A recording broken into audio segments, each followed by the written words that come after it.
Cet été, pour la première fois, Nick est woofer. Il va partager le quotidien de Laurent Châtenay, un vigneron bio installé près de Montlouis-sur-Loire. Le concept du woofing est simple. En échange du gîte et du couvert, il doit donner de son temps chaque jour pour aider aux travaux de l'exploitation. En attendant les vendanges au mois d'octobre, cet Australien de 20 ans travaille sur la construction de cette maison, entièrement bio, évidemment. Pour Laurent Châtenay, c'est l'occasion de rencontrer des étrangers passionnés, eux aussi, de la nature. Il faut que chacun s'y retrouve. Il n'y a pas de rémunération du tout, hein. Donc il donne un coup de main, un bon coup de main en l'occurrence, parce que là il est très efficace, hein. C'est vraiment bien. Donc ça m'aide bien sur le chantier de la maison. En contrepartie, on a été à Tours se promener. Le soir, si on sort chez des amis, il vient avec nous. Il est dans la vie de famille, complètement.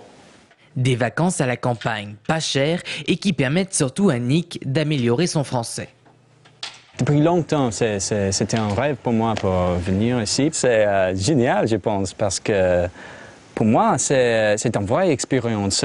On peut voyager, on peut aller à Paris, les grandes villes, et pour voir les musées, etc.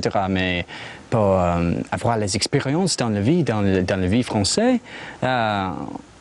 on doit faire les choses comme ça. C'est plus une vraie expérience, je pense.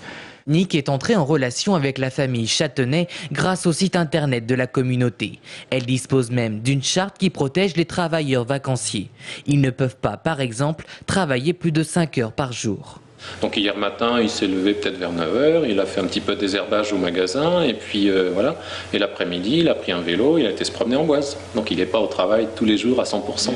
Seule condition pour adhérer au woofing, être exploitant d'une ferme biologique. Seulement 2 agriculteurs d'Indre-et-Loire se sont pour le moment inscrits.